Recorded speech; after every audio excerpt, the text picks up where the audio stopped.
gente boa, eu ia pregar aqui em 2 aos Coríntios, mas decidi deixar para lá e eu quero pregar no texto que eu acho que a única pessoa que conseguiu pregar nele, que provavelmente você também não, eu morava em Manaus, porque aquele texto que quem prega o Evangelho a vida inteira como eu, daqui a mais 2 anos, vai fazer 40 anos, acho que já não pode pregar dele, porque ele é de basicalidade de folheto, aqueles coletivos que estão por aí, em ônibus, metrô, trem, praça. E também porque eu divido o assunto, que pregar nesse texto é como ensinar o beabá para pessoas que supostamente já passaram disso.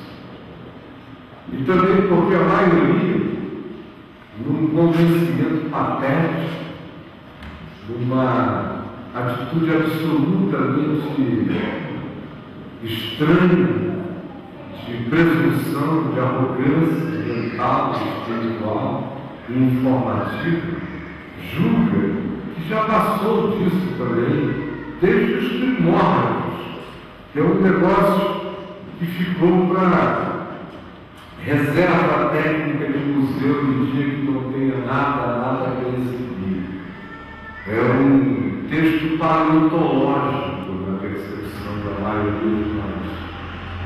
É aquele que está no Evangelho de João, no capítulo 3, no verso 16, que diz: porque Deus amou o mundo de tal maneira que deu o seu Filho unigênito, para que todo aquele que nele crê não pereça, mas tenha a vida eterna. Será que você poderia repetir comigo? Porque Deus amou o mundo de tal maneira que deu o seu Filho unigênito, para que todo aquele que nele crê não pereça, mas tenha a vida eterna. Mais uma vez.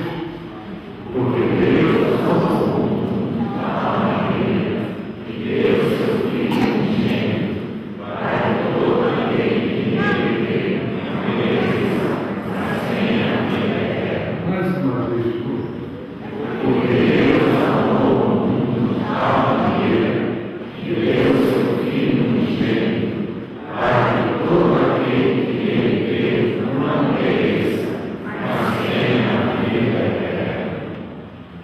Mas pelo menos uns 37 anos que eu não prego nesse texto.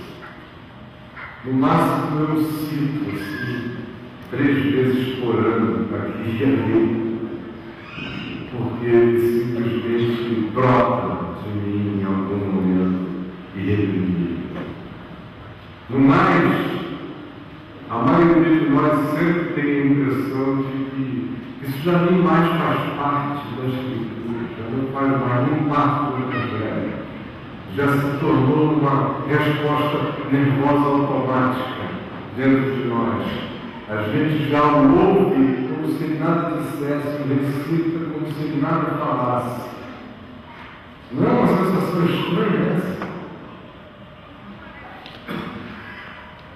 É ou não é uma sensação estranha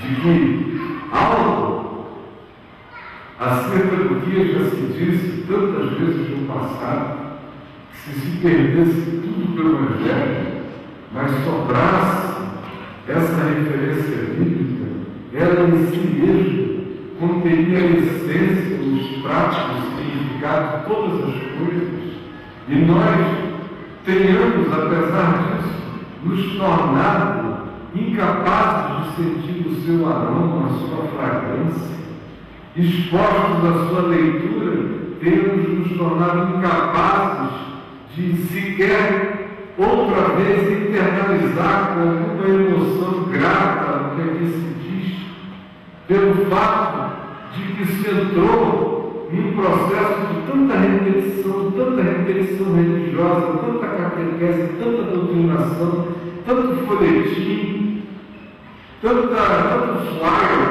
tanta informação de um evangelho sintético para consumo dos chamados assim perdidos pela religião, que todo aquele que foi se achando ou se julgando salvo passou a menosprezar o significado absolutamente encantador, delicioso, insubstituível, candente, amoroso, terno, grato, profundo, incomparável do que aqui se diz. Paulo disse, escrevendo aos Coríntios, que a palavra da cruz é loucura para os que se perdem. Mas para nós que cremos e que, portanto, somos salvos nesta fé que pela graça nos inclui, é o poder de Deus para nossa redenção e salvação, não apenas nossa, mas de todo aquele que crê. Agora, nenhum outro texto da Escritura é tão resumidamente impactante quanto a definir esse surto, essa loucura, essa piração divina, quanto este aqui, que diz que a razão de ser de todas as coisas, a razão de haver evangelho, a razão de haver fé, a razão de nós estarmos aqui reunidos, a razão que empresta algum significado àquilo que porventura em nós o significado exista, a razão que nos congrega, a razão que nos anima a viver, a razão que nos limita nas fronteiras da vida e nos impede o abismarmos, o destruirmos, o cairmos em precipícios sem volta,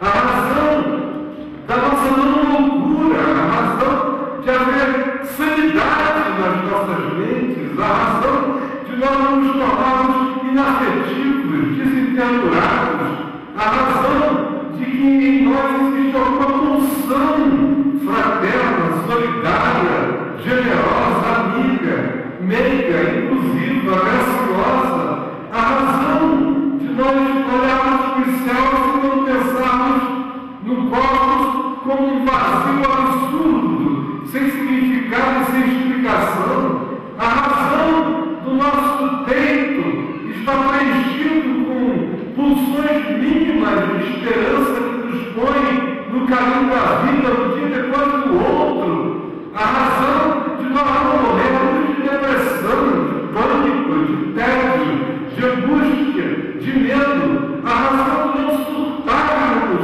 ante a realidade insofismável, implacável e irreprimível da morte, a razão da gente conseguir viver, apesar de todas as armadilhas da existência, apesar de tudo quanto à volta de nós é não vida, apesar de que todas as demonstrações à nossa volta parecem nos induzir a desistirmos do que Deus chama vida, a razão que haverá alguma razão para qualquer coisa se diz aqui com esse porquê.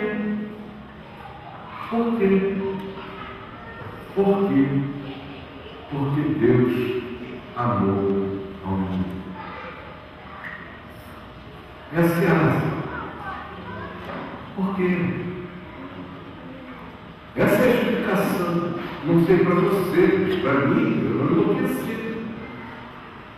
Vocês verem uma menção aqui na frente de vocês é porque Deus amou. A razão de vocês encontrarem em mim alguma humanidade é porque Deus amou. A razão de eu já não ter morrido desde a minha juventude, porque eu não teria condição de me auto-enganar por qualquer coisa Deus me fez, feliz ou infelizmente, inteligente demais para conseguir me tapear para além dos 20 e poucos anos, do ponto de vista filosófico. E do ponto de vista das minhas angústias existenciais, eu teria dado cabo da minha vida há muito tempo, não foi essa razão que entrou em mim aos 18 anos e explodiu para sempre, me dizendo que esse é o meu sentido, porque Deus é bom. A razão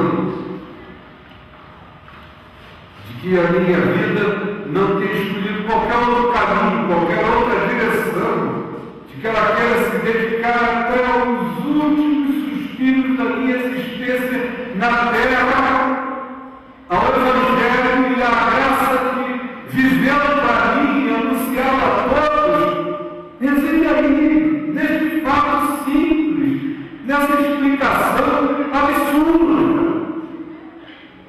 Porque nenhum outro absurdo poderia dar sentido à minha existência em meio aos absurdos dessa existência, a não ser esse absurdo maior. Porque Deus amou.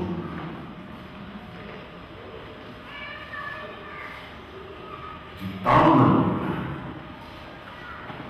tão transbocada, tão surtadamente, tão irreduzivelmente, tão antifilosoficamente, tão irracionalmente, tão compulsivamente, tão passionalmente, tão enlouquecidamente, que deu o seu Isaac, deu o seu Filho único, aquele ano. Deu aquele que é Deus de Deus em Deus, que não é a segunda emanação de Deus, é Deus em Deus, sendo Filho não porque o Pai é mais velho, sendo Filho por causa da relação eterna, que transcende a nossa compreensão, as nossas lógicas, os nossos números, as nossas filosofias, a nossa capacidade de raciocinar.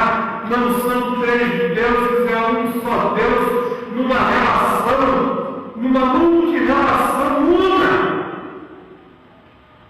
Sendo que uma das dimensões dessa palavra nem cabe para designar que em Deus seja Deus, se relacionava com Deus em Deus, como Filho, como uma dimensão do uno, do Deus único, que se submetia a Deus, para que Deus não surtasse como Deus, para que Deus fosse um Deus que ama, porque Deus é amor. Em Deus existe essa dimensão, essa multiplicidade do Deus que é indivisível e que ao mesmo tempo se submete a si mesmo e que oferece a si mesmo para morrer e que morre sem se matar e que se deixa morrer matando sem que o universo inteiro criado por ele se extinga na sua morte, sendo ele o mantenedor de tudo que se chama de vida. E portanto é mistério absoluto. É Deus que, subsistindo como Deus, não julgou como usurpação ser igual a Deus, antes a si mesmo se humilhou e se tornou obediente até a morte de cruz. Não é apenas Deus amando o mundo e dando o seu Filho, mas é o Filho dizendo: para isto eu fui gerado. Eu me submeto, eu me entrego. Reside em mim todo o prazer de me entregar por essa criação inteira que brota de nós e que se aliena de nós, e que se esquece de nós, e que não quer viver de nós, e que existe contra nós, e que existem uns contra os outros, e que existem contra a justiça, e que existem contra a verdade, e que existem contra a própria vida, e que existem fazendo a escolha da morte, e que existem optando por aquilo que é inimizade no sentido da razão de Deus e do amor de Deus, mas eu me entrego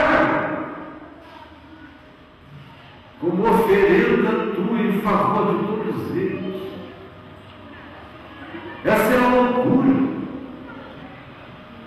Essa é a razão absurda que absurdifica a minha existência e a sua também, e que só pode ser alcançada não por nenhuma lógica ou filosofia, mas exclusivamente pela fé. Porque Deus amou ao mundo de tal maneira que deu o seu Filho unigênito. E amou o mundo de tal maneira que deu o seu Filho unigênito para que todo ser humano que nele crê jamais pereça, mas tenha a qualidade da vida de Deus, se torne um Deusinho, se torne filho de Deus, carregue a dimensão eterna da qualidade da vida eterna de Deus, e seja feito herdeiro de Deus e co-herdeiro com Cristo, e seja feito uma miniatura de Deus, vivendo e usufruindo Deus naquilo que nos nossos termos se chama de eternidade, porque não é tempo nem a temporalidade, é uma qualidade de ser sem extinção, experimentando tudo que qualifica Deus como Deus, o amor de Deus, a alegria de Deus, a bondade de Deus, a criatividade de Deus, a multiplicidade de tudo quanto em Deus e de Deus brota como vida, é nosso legado, é nossa herança, é nosso mundo a ser provado, mergulhado, conhecido, discernido. Porque Deus amou o mundo de tal maneira que deu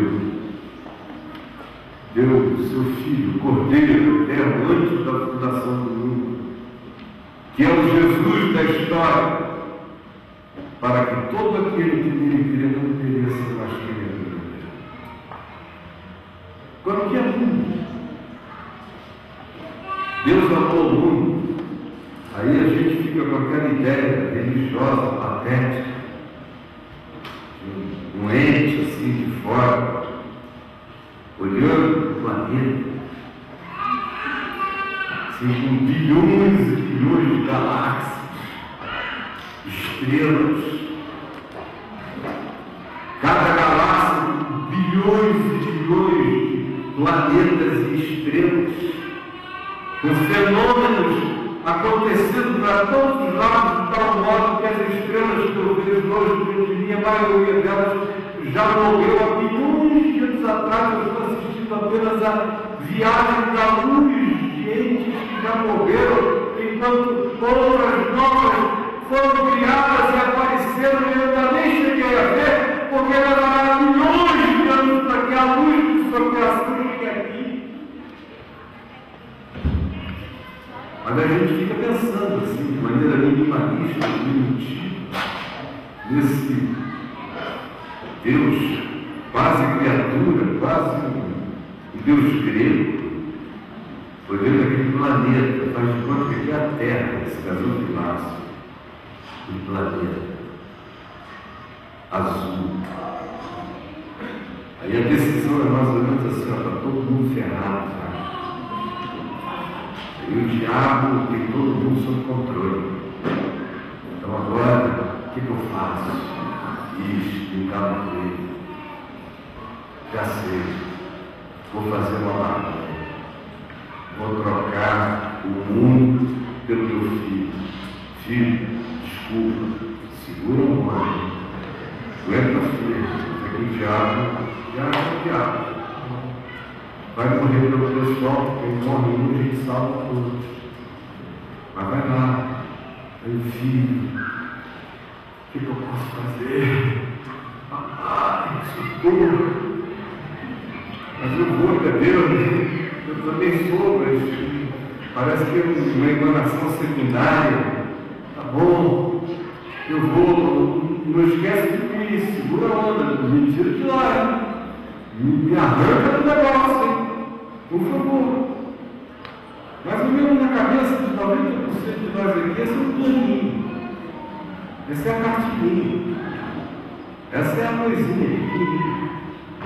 Aí vem Jesus, Maria, José, jumentinho, um bando de jumento como apóstolo, número de discípulos. Aí, olha a cruz. Aí o pai não esquece, pensando, Deus, aí o diabo parece que está.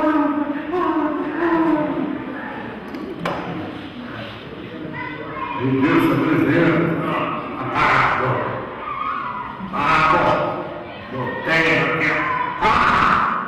Comprei. Não é mais ou menos assim que ensinava para você, não é esse esquema. Aí a gente vai, né, escravo, resgatados, aí vira crente. Porque Deus amou o mundo para criar os crentes, para criar essa coisa, esse negócio aqui. Imagina só, o plano para criar essa bagaça.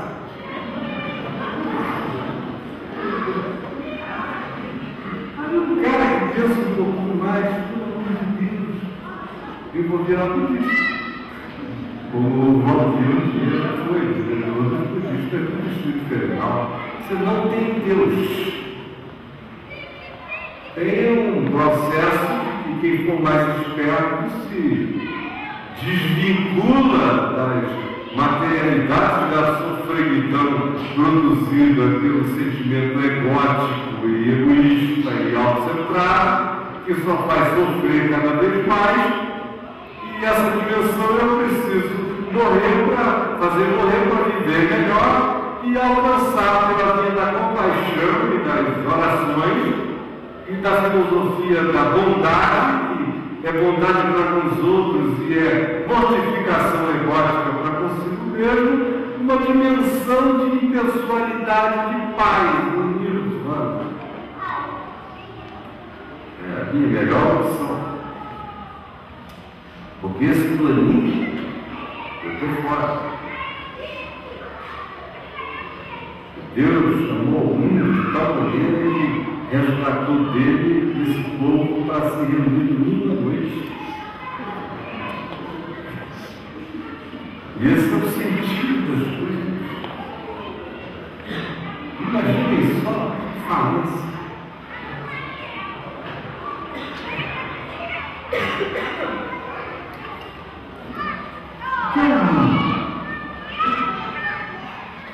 É que se diz que Deus amou o mundo. Não se diz que Deus amou a igreja. A igreja que ama também. Dezenas de afirmações, especialmente em Paulo, dizendo que ele amou a igreja. A igreja, do ponto de vista de Paulo, carrega três dimensões. É uma igreja invisível aos sentidos, que só Deus vê. Há uma igreja visível aos sentidos, mas não de um só. Começa a ser mais perceptível para quem se universaliza na sua percepção.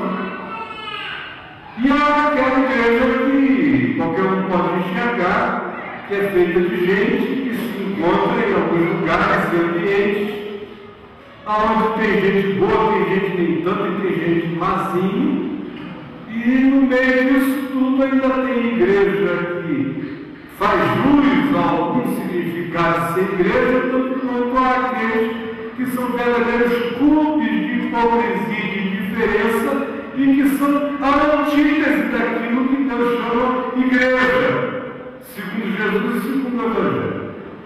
Agora, o que é o mundo? O mundo é mais ou menos a mesma coisa, tudo que se julga. O primeiro mundo que é descrito no Novo Testamento é o cosmos. Cosmos, universo, multiverso, tudo que Deus criou em todas as dimensões, em todas as camadas de vida, visíveis e invisíveis aos nossos olhos e sentidos, é o cosmos. Não é apenas no que está disposto à visão astronômica ou microscópica, é aquilo que transcende o telescópio, o microscópio também. São todas as camadas de criação, em qualquer que seja a dimensão que elas estejam contidas, com criaturas conscientes de si, não conscientes de si. Isso é o cosmos.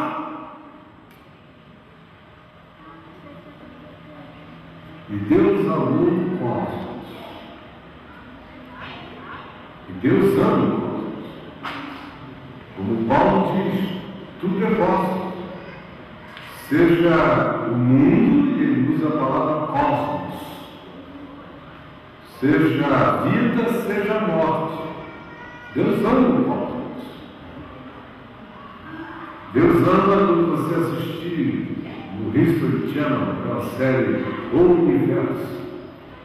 Assista assim, tipo como eu faço, de joelho, com oração, vendo as dinâmicas da loucura de ver o buraco negro do lado superbomba, e mundos correndo, mundos começando, buracos de minhoca, dobras do tempo e espaço, aquilo todo de meu Deus, e a igreja quer que somente ela exista. Salva teu povo, porque eles vão morrer de idiotice. Não precisa de diabo, a cabeça de crente é o diabo. Tão pequeno. Deus ama o cosmos.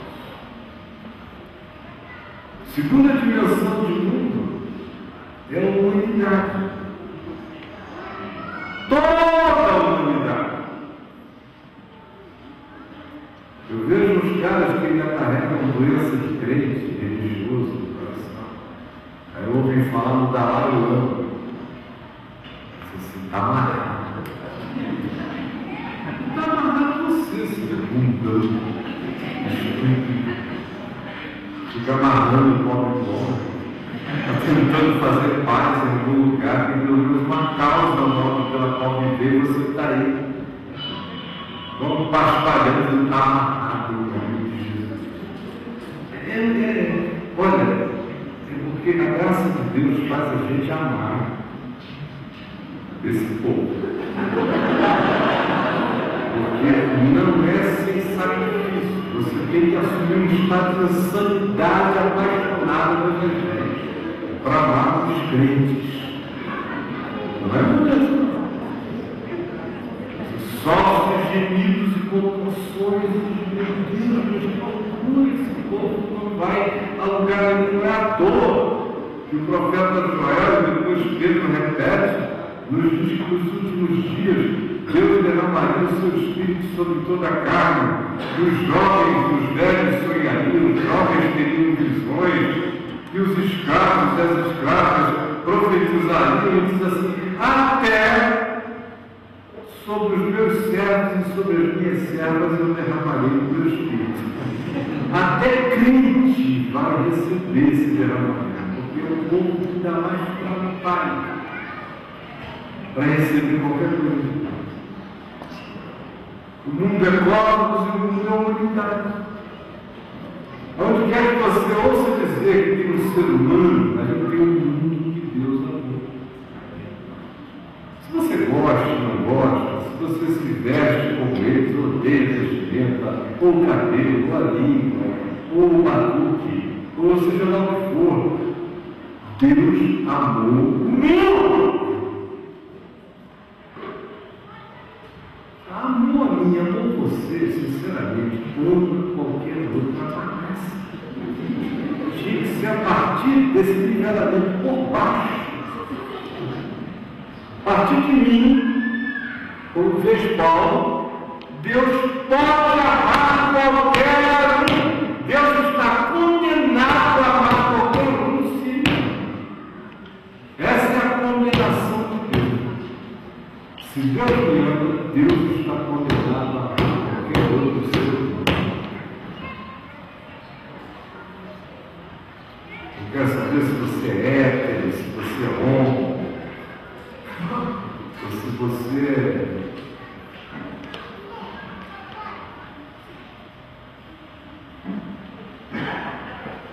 de outra marca de sabão em pó, Ariel,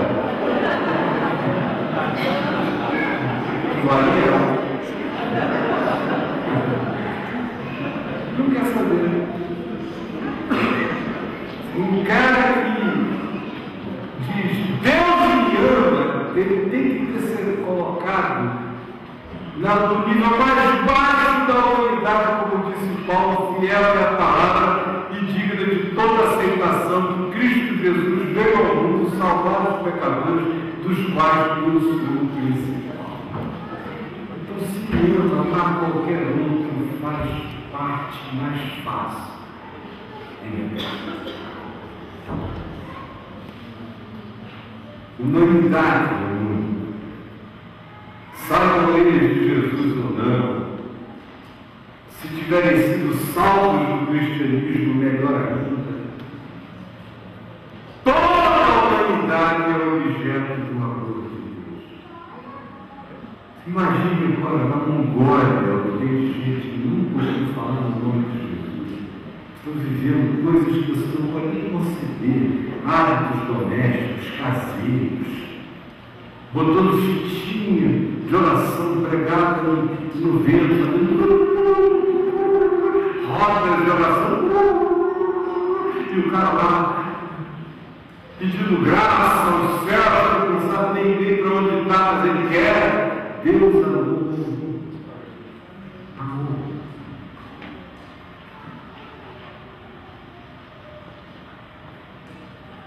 Assim, amou Deus ao mundo porque Ele ama e eu não amo. E eu que sou mau, amo a todos aqueles a quem eu gerei e amo até a quem eu não gerei. E amo até aqueles que se fizeram acolhíveis por mim, por necessidade, por carinho, por carência, ou por circunstância. Meu coração não consegue sonegar a graça do vínculo e do amor. Eu sou descrito como um pai mau por Jesus. Ora, se vós que sois maus, sabeis dar boas dádivas aos vossos filhos, quanto mais o nosso Pai Celeste não dará coisas boas àqueles que Deus pediu. Tem filho que é íntimo seu, tem filho que gosta de estar com você, de conversar com você, aprender com você, de dar ouvidos a você, de saber de você, de cuidar de você. Tem filhos que amam você de outro modo, mais distante. Tem filhos que você tem até dúvida se te amam. Mas pelo menos eles sabem que você ama, eles confiam nisso, vivem sossegados na unilateralidade do fato que papai me ama, apesar de que eu não me importo tanto, mas eu gosto de saber que ele me ama até a morte. E você ama. Hoje uma pessoa amiga me perguntou sobre com qual dos meus netos eu tinha um corococó, uma intimidade, uma relação parte. Tem uma que não dá ainda para ter um corococó porque não tem ainda as chances da relacionalidade. Ela lá, só está com 2 meses, eu só olho para ela e digo, meu Deus, tem outro que está com 9 meses. Não dá ainda para você trocar ideias. Mas você só ri daquela graça dele que parece um anjo risonho. Aí já tem 2 níveis muito mais relacionados. Uma de quase 12 anos, o outro de quase 5. Ambos, 1 mês e meio, 2 meses, 3 meses, vão estar com essas idades maiores, em relação às quais eu já os expus. E aí o relacionamento já acontece. E aí eu tive que, em vez de pensar nos 4, pensar só nos 2. Porque amor, ele se estabelece no nível do vínculo de amizade pela relacionalidade. Antes da está diante da troca, você ama e dá a vida por aquele que acabou de sair do ventre, que não sabe nem quem é você, mas você sabe quem ele é, e você foi eleito para amá-lo e o ama, e obedece o vínculo instintual do amor até a morte por ele ou por ela. Mas eles vão crescendo, e à medida que eles crescem, vai se estabelecendo troca, amizade, memória, lembrança, carinho, afeto. E aí eu falei, em relação aos netos, é identicamente igual aos filhos. Você acaba ficando mais amigo de quem quer mais a sua amizade, de quem busca mais a sua amizade, de quem aceita mais a sua amizade, mas o amor é absolutamente o mesmo. Inquestionavelmente o mesmo. A sacrificialidade é a mesma. A disponibilidade para morrer, para se dar, para se esbagaçar por eles é a mesma.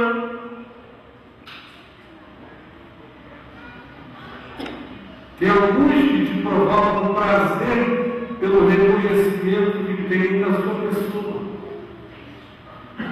Tem outros que provocam em você desafio pelo fato que reconhecem que você é o Pai, mas eles parecem estar sempre num estado de proposta de esticamento da sua alma para ver até onde é que você vai em relação a eles. Tem aqueles que vivem fases inteiras da vida de antagonismo com a sua existência, não porque não amem você, mas por causa do surto de identidade deles, que precisa se antagonizar a você para ver se eles se discernem como pessoas, e você sofre. Mas nenhuma dessas coisas faz de você mais pai de um, menos pai do outro, ou mais disposto a sacrifício pelo um que pelo outro. É louco o negócio que você se dá sem querer, troca, você se arrebenta, você se entrega, você se esfola, você deixa pedaços. E você faz isso sendo mal, sendo egoísta, olhando também para o próprio umbigo. Apesar disso, você transcende o seu umbigo e se entrega a ele sacrificialmente, sofre, se solidariza e sofre muito mais quando tem que amar, impondo alguma verdade, do que naquelas horas em que você está cheio de dor e eles não estão nem percebendo a totalidade da sua dor. Eu aposto com vocês que a dor maior é quando você tem que impor a eles algum tipo de dor pelo dever de consciência, maior do que qualquer dor que eles a você possam produzir em você. Agora, eu estou falando isso de um coração único, que é o meu, que é o seu, em relação a amar os filhos. Aí logo levanta-se no Evangelho uma teologia dessas taradas, diz: não, mas filho de Deus é só crente, o resto é criatura. Então lá no Himalaia tem criatura de Deus. Então fica interessante, né? Deus decidiu que ele só ia ter filho nos Estados Unidos, na Europa, um bando de filhos da mãe no Brasil, da América Latina, e os judeus tarados que não querem nada com ele, porque decidiram ser filhos dele assim mesmo, com um barbado chamado Abraão. Agora o resto, o Japão, os chineses, os hindus, os mongóis, os diferentes, os estranhos, os que nasceram numa geopolítica não cristã, não são filhos de Deus. Um Deus que se limita ao mergulho de um cara num tanque e virou meu filho. Uma aguinha na cabeça virou meu filho. Davi se enfia num buraco, o dinheiro dele virou meu filho. Porque se não participar dessas basicalidades, eu não sei nem quem é. Sinceramente, um Deus desse que é o diabo. Um Deus desse, se morrer, não vai fazer falta nem aos cristãos. Porque 2/3 da humanidade não sabem da existência dessa patricidade, estão existindo. Mas não estão existindo por causa desse Deus da religião cristã. Eles estão existindo porque o Espírito Santo sopra onde quer. Sopra na casa de mongol, de japonês alienado, de chinês que nunca soube nada, de russo que está parindo filho no meio de muito álcool frio de algum lugar, de esquimó que esfrega o nariz com os filhos e a graça de Deus emula no coração do filho dele uma esperança de ser. É porque Deus está em todos e age por meio de todos e é misericordioso Pai de todos e não faz acepção de pessoas. É que esse planeta ainda não explodiu, controlado pelo amor de Deus, porque não foi o amor de Deus gerando condições de bom senso, de rasgos de lucidez, não fosse o amor de Deus contendo o surto suicida e homicida que brota no coração da maioria dos homens, incluindo dos cristãos para todo lado. Há muito que nós todos teríamos sido destruídos, teríamos caído em extinção.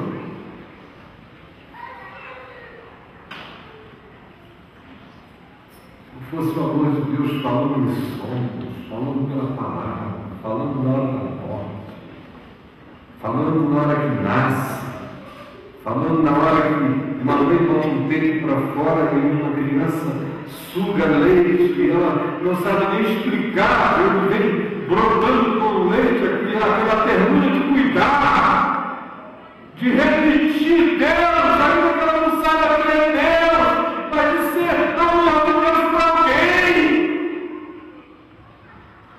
Tudo isso é Deus na vida, Deus no mundo, Deus amando ao mundo.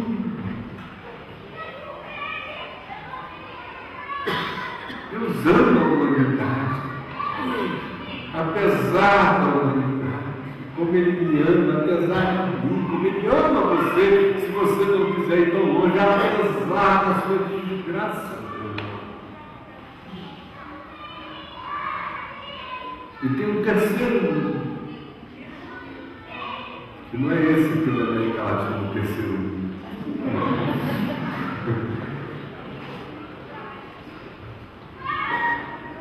Esse terceiro mundo é o mundo dos sistemas, das trocas, é o mundo da economia, o mundo do dinheiro, o mundo do capricho, é o mundo da vaidade, é o mundo que alimenta esse ciclo inteiro de trocas, de vendas, de negociatas, de gente que compra alma, de almas que se vendem. É esse mundo de interesses, de status, de vaidades, de grifes, de loucuras, de que um desenhozinho assim, aplicado aqui, um repuxo ali, faz o negócio valer 40, 50 vezes mais. É o mundo que mede uns aos outros pelo tamanho, pela altura, esse do meu bem daqui de uma boa família, tem imenso. Olha a cara deles, tem marca de pobreza, não tem marca de pobreza. Olha os dentes, o sorriso, colhidos, concate de 12, sei lá, o que, total 12. Deve ter não. É esse mundo das passarelas, é esse mundo dos exibicionismos, é esse mundo das loucuras de elevação da consciência. O cara que quer, pela vida de uma cafungada, uma carreira de pó, se sentir o rei da terra. É o mundo dos desgraçados, abandonados, miseráveis que se meserificam e se tornam craques da própria morte.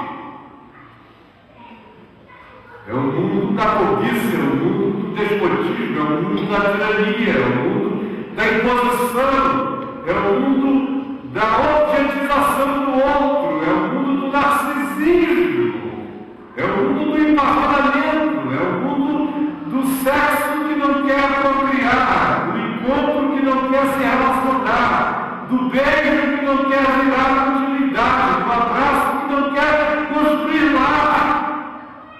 É o mundo dos toques que só querem penetrar e não querem se fundir.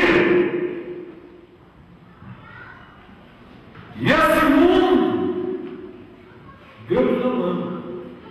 Esse mundo, o Evangelho diz que Deus odeia. E diz que esse mundo jaz no maligno, jaz no diabo. Esse mundo que vai de Wall Street à máfia russo-japonesa, com as loucuras mais extravagantes dos que vivem apenas para transformar a existência no cassino.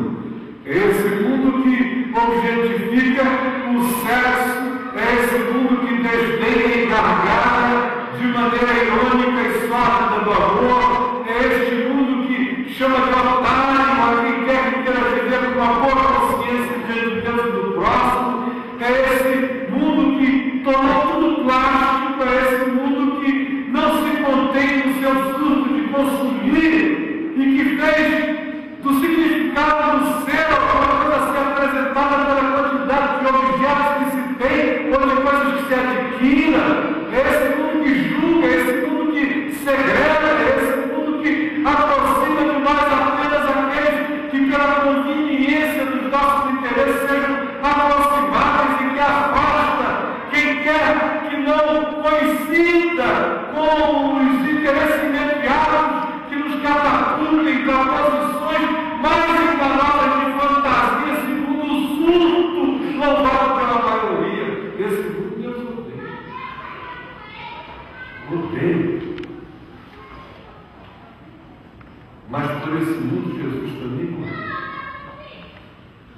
Ele morreu por causa desse terceiro.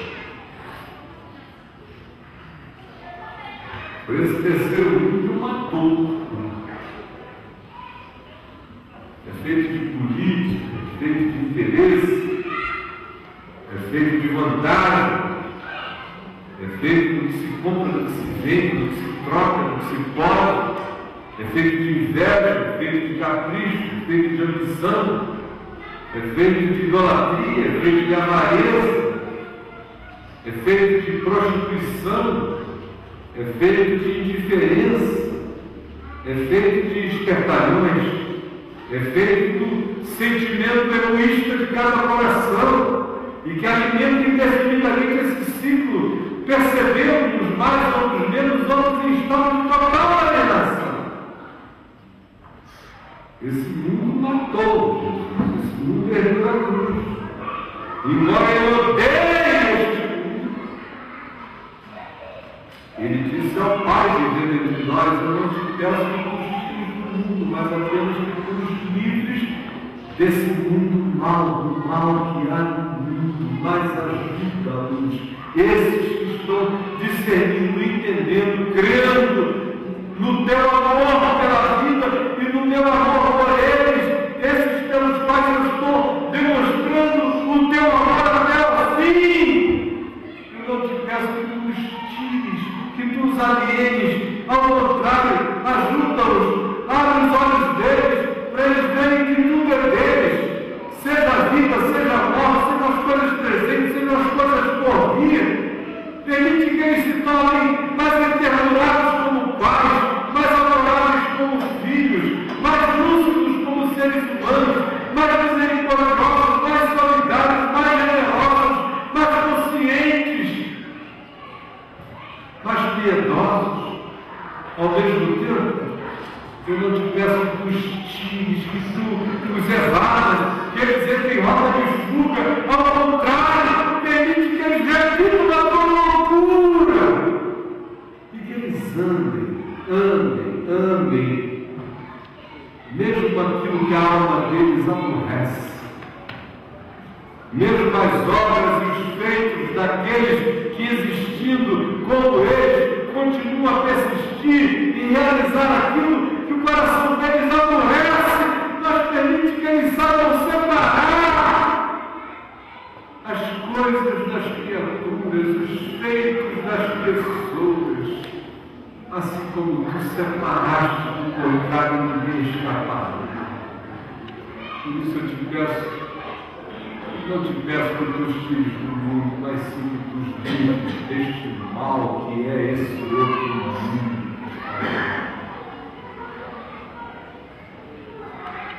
Deus amou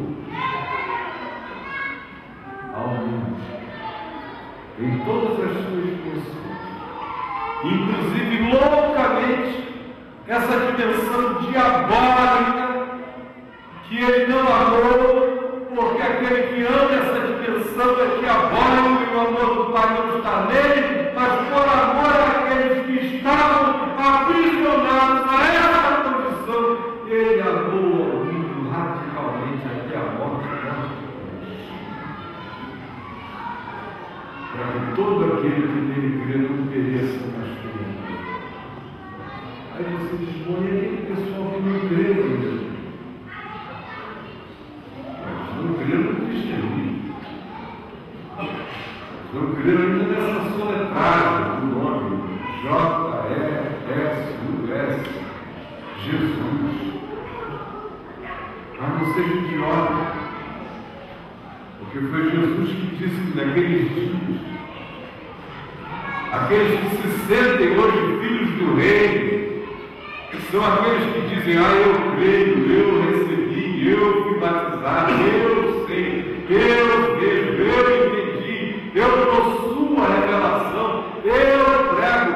Esse Jesus disse que deve andar mais de olho aberto do que qualquer outro ser humano, porque chegará aquele dia em que ele afirma, muitos virão, do norte, do sul, do leste, do oeste, do oriente e do ocidente, e tomarão lugares à mesa com Abraão, Isaac e Jacó, enquanto milhares de filhos do reino estavam do lado de fora, batendo, dizendo, deixa-me sentar.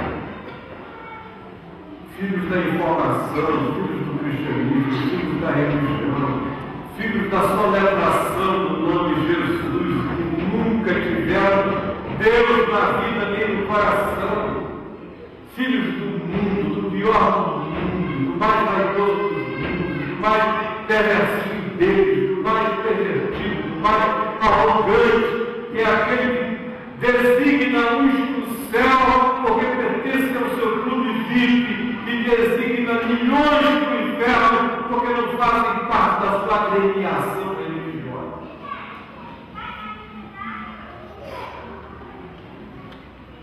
Deus amou o mundo.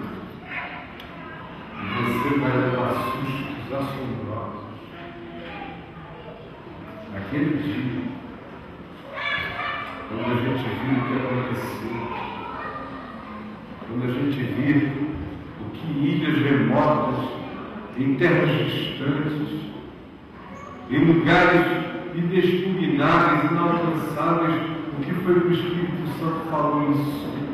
Como foi que o amor de Deus se revelou ao coração de gente que nunca soube desistir igreja, nem evangelho, nem cristianismo, nem nada, mas que conheceu a graça silenciosa, que se curvou ao amor, que reverenciou a vida, que teve compaixão de que ninguém tinha compaixão, que teve misericórdia de que ninguém tinha misericórdia, que serviu a quem ninguém queria servir.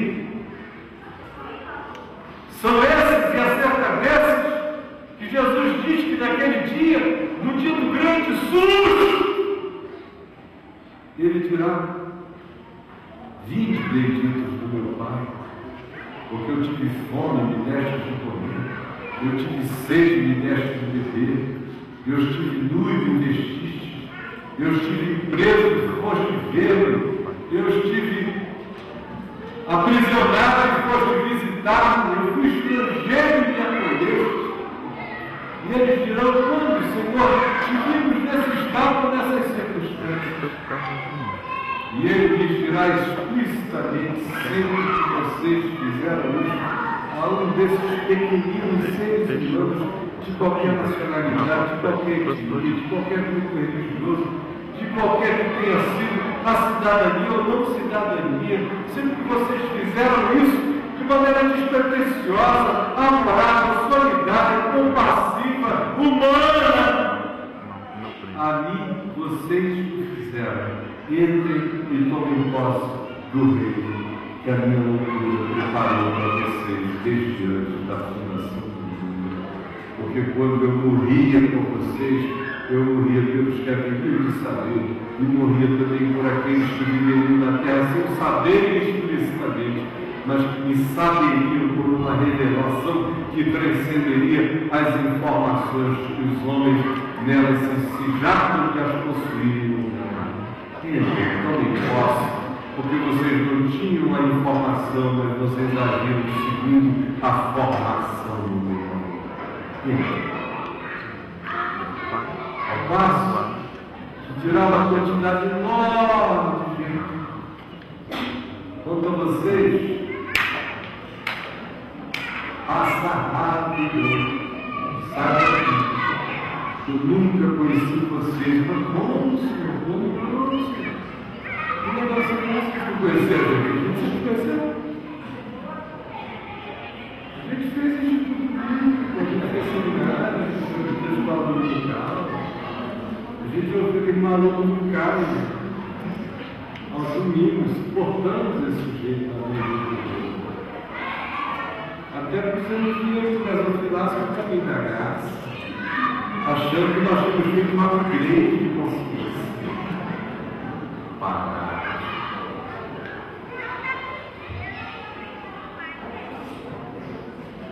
Saiam daqui.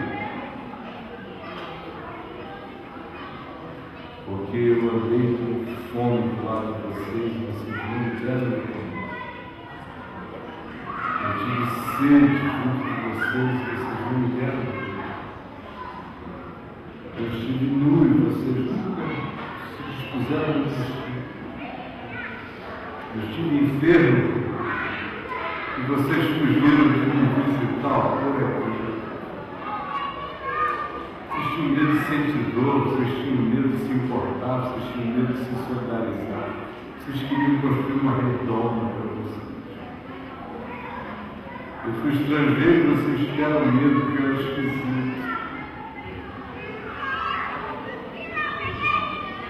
E eles dirão, Senhor, quando foi que nós te vimos em tal estado? Nós jamais te deixaremos nesse estado. Nós? A gente cantava, começar em mim, quebrar coração, eu quero falar desse dia. A gente cantava, adoração. Nós nunca te deixaremos nesse estado. E se ouvirá o Senhor dizer, vocês cansados que sabiam de mim sem me servir, quem quer que saiba de mim não tem uma informação, quem quer que saiba de mim tem uma formação de consciência, de caráter, de coração, de compromisso, de despojamento, de entrega, de solidariedade, de destemor, de intrepidez, de ousadia amorosa. E que manifesta isso? Não nas fronteiras delimitadas ou pelas confluências das morais, das religiões ou dos códigos culturais, mas manifesta isso com mero e simples encontro humano. Vocês se entupiram de religião, de imagens, Miguel, angelianas, de querubins, serafins e de Cristos. Vocês viraram uma capela Sistina, que acabou virando uma capela Sentina. Mas vocês nunca me viram, porque vocês tiveram medo de viver o próximo, tiveram medo de viver aonde eu estou, porque Deus amou ao mundo. De tal maneira, todo aquele que crê nesse amor enxerga Deus no mundo, enxerga Deus no próximo, enxerga Deus onde Deus se foi, enxerga Deus na cruz que Ele planta, na existência e fica na vida de todos aqueles que a gente não quer enxergar no nosso lar protegido. Afastem-se de mim, vocês que dizem que creem em mim e não aceitam a loucura de que eu amei tanto o mundo, que não só dei meu filho de jeito, mas fiz o meu filho de jeito que virá, pobres, coxos, cegos, rejeitados, gente desprezada, gente desabrigada, gente desacolhida, gente objeto de preconceito, gente a quem ninguém queria enxergar. Eu amei ao mundo de tal maneira que dei o filho e ele lá quis estar. Quis permanecer. E todo aquele que crê nisso, esse não perecerá, mas terá a vida. Onde está Jesus? É fácil olhar para algum lugar onde a gente fixa a imagem da crucificação, depois de uma tumba vazia, da ressurreição, assentado acima de todo principado, potestade e poder, e nós assentados aqui recebemos instrução, catequese sobre o caminho, carimbagem de passaporte,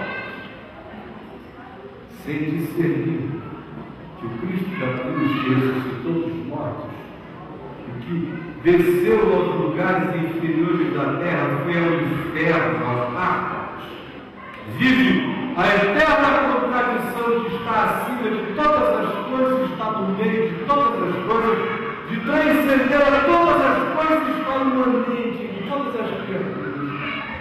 De modo que você que crê que Ele ressuscitou está acima de todas as coisas, crê também que o ressuscitado está imanente em todas as coisas.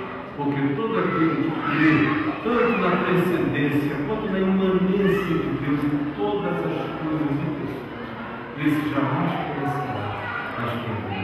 Agora, quem crê que Ele transcendeu acima de todas as coisas, crê também que Ele está imanente em todas as coisas. De modo que aquele que diz que Ele está acima de todas as coisas, mas não o vê, misturado e atolado na feiura, na nojeira, na carência, no desespero de todas as criaturas, na alienação de todas as criaturas, sendo salvador de todos os homens, e não somente dos fiéis, mas de todos os homens, como diz o apóstolo João, mas especialmente dos fiéis. Quem não percebe isso, cada aquele dia que diz, eu sei como é a tua cara, se eu tivesse te visto nesse estado, eu nunca te deixaria. E acaba ficando do lado de fora, porque do lado de dentro estão aqueles em cujos corações Jesus foi entronizado pela fé, e foi tão entronizado pela fé que eles creem a ponto de enxergarem no imanente, no desespero, na angústia, na carência, na necessidade de toda outra criatura humana. Saiba ela explicitamente de Jesus. Quem crê que é verdade. E aquele que não pode crer, não pode saber, mas continua insistindo perseverantemente na vida, não sabia de Jesus, mas amava como se soubesse, não sabia do Evangelho, mas buscava o melhor caminho na alienação que tinha, não sabia da cruz, mas não tinha medo de se entregar. Esse, sem ter tido nenhuma informação, foi marcado pela graça silenciosa que faz dele meu irmão. Porque Deus amou ao mundo de tal maneira que deu seu Filho unigênito para que todo aquele que nele crê não pereça, mas tenha qualidade de vida eterna, já aqui e agora.